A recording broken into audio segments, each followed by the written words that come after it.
All right, Dave Proctor, let's talk about this cross Canada run you're doing for Rare Disease Foundation. Yeah, fantastic.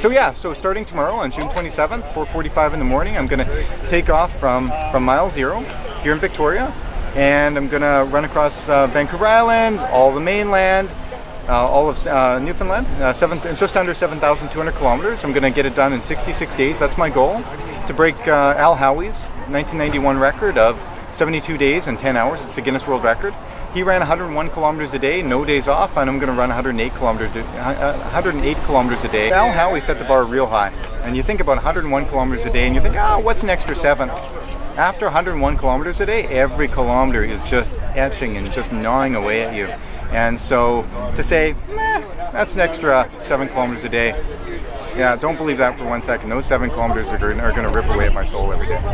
Yeah, for sure. So you, on your website, you list off where you've performed better in certain distances, and he's performed better in certain distances. Yeah. So his is the really long stuff, and of course the marathon, which I haven't done yet. Yeah. So when you break down each day, it's within that realm of where you have run faster than him. So is that the way you did the math, thinking, well, each 100 sort of K, you've beaten him? Well, yeah, the way that I ended up pulling back the mileage and pulling back the days was, I know that I'm going to be running at a faster pace than what Al was.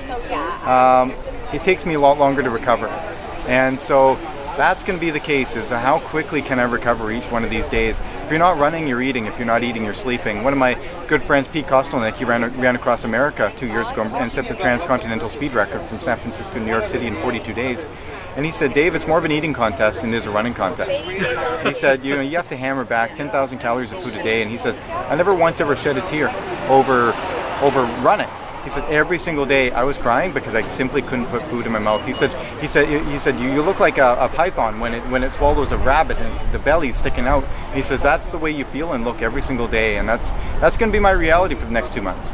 Have you perfected because you're an ultra runner anyway? Have you perfected the ability to the practice of eating while running? Yes, absolutely. And that's the thing, is that that's one of the things a lot of ultra runners I think look past, is the importance of consuming hard to digest foods and processing that during a run. I think a lot of people, in fact at Western States just this past weekend, there were a lot of people puking their guts out the last half of the race. Once you start puking, you're done. It's really hard to maintain a flow. And so if you can end up in training by going out and eating a double Big Mac in the middle of a run, and you're okay with that, you can digest a banana any day. So part of your training is not just getting out and running long on your legs, it's training your gut to eat foods you probably shouldn't be eating. Right, and so you've got your diet dialed down to what you're eating every day? Correct. Yeah, absolutely. Good stuff.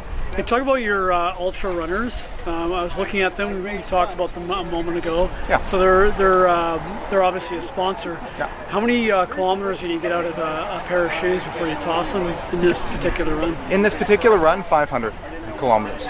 But you could typically get about 800 to 1,000 out. But I don't want to get greedy with shoes. I don't want that be the thing that kind of throws me to the ditch.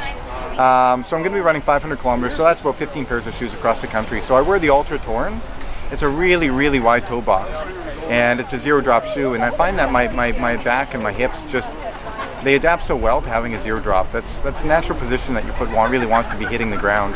And so I find that Ultra shoes are kind of beyond where other shoe companies are at, and I have a feeling you're going to see a lot more zero drop and a lot more wide toe box with other shoe companies coming moving into the future. Yeah, I hope so too. Being an advocate of minimalism to a degree. You referenced, the number one Canadian hero, and Terry Fox. And I think originally he wanted to raise about $1 million, and then it grew from there. And of course now he's raised something like nearly $1 billion, or over $700 million. It's over $700 million. Isn't that incredible? So 40 years later, your goal, $1 million, might be kind of modest. Yeah. Well, that's. You can never ever compare yourself to a guy like Terry Fox. I mean, bloody, he's just he's the epitome of everything that's great about Canada. He is the ultimate Canadian.